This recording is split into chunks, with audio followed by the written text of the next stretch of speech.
Thank you, Deputy President, and I'd rise to make some brief comments to the Consumer and Other Acts Miscellaneous Amendments Bill, and an omnibus bill it is. To start with, just to look at the amendments to the Gambling Regulation Act in regards to the wagering and betting of Keno and the monitoring of licences, and I think it actually does do some good things, and it's I must say most times when we have been talking about gambling in this chamber, or I have been speaking about gambling in this chamber, it has been pushing the government to do more.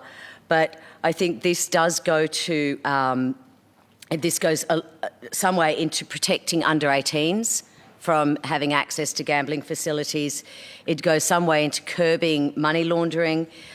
It certainly does remove some of that bureaucratic red tape, which has actually led to, I think, some greater transparency around the licensing scheme.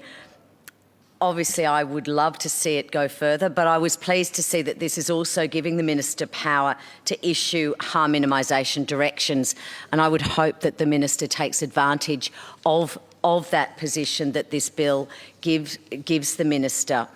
So we know the Australian Institute of Family Studies found that while most 16 to 17-year-olds don't gamble, a significant number, 1 in 5 boys and 1 in 8 girls, have reported spending money on at least one gambling activity in the last 12 months.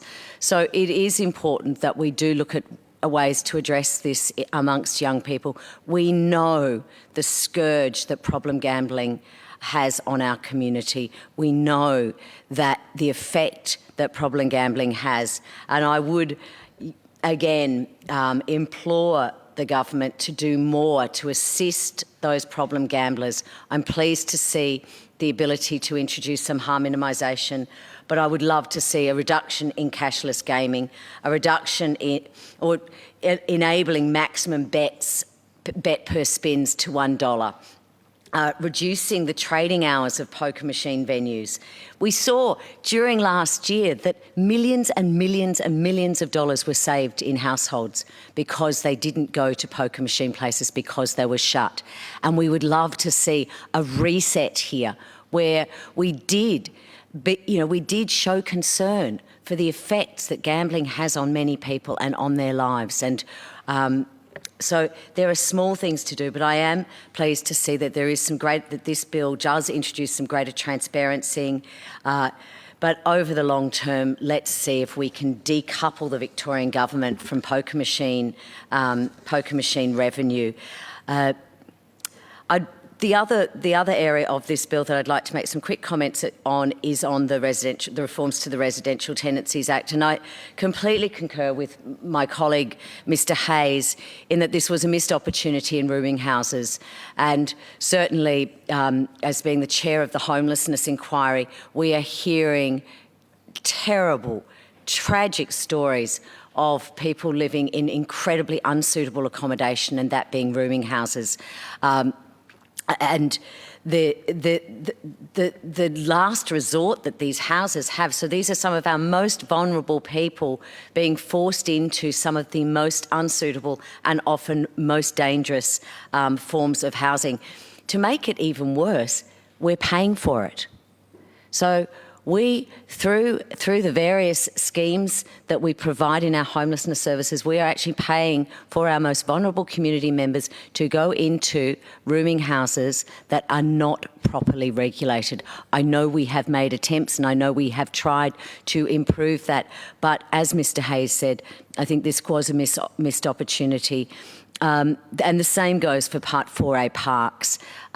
This is this incredibly difficult space where many of the people who are living in Part 4A parks are retirees, yet these places are not considered retirement villages. They don't have the same protections, and those parks quite often are overcharging for utilities, are not providing adequate services, and yet we haven't got, I don't think we've found the right balance in regulation in those areas, and I think there is another vulnerable cohort of people that in future I will certainly be hoping that that this government address.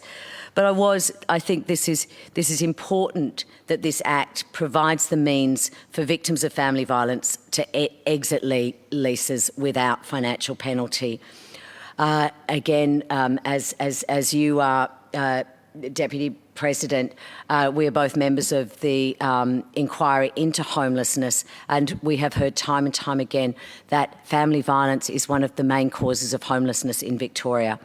One in 44% of people who are using specialist homelessness services report family and domestic violence as the reason.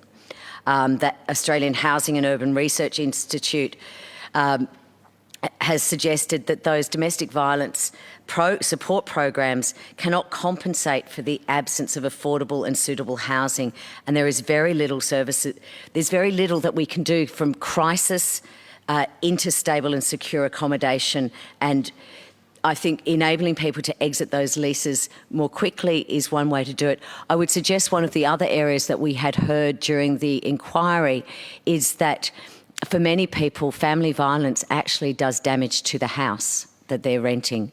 And when those people have to escape that house, escape that family home, not only are they left with the bill for the repairs, but they're left with a very black mark against them when they go to the next real estate agent for a home.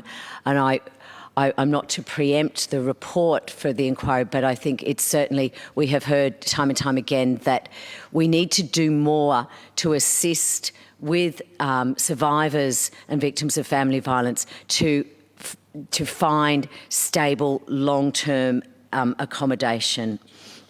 So with those few notes, I would say I think this bill is a good step forward.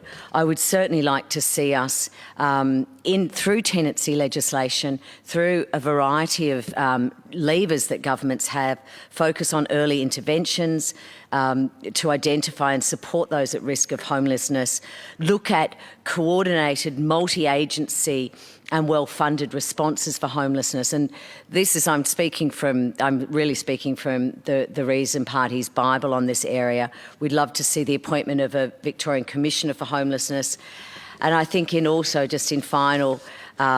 finally, and I know this is not completely connected to this bill, but we know that social isolation amongst young people is another area that we can do more on, and the connection between kids spending a lot of time and possibly moving into gambling online and social isolation. You can put those two things together. So with those few comments, I commend the bill to the House.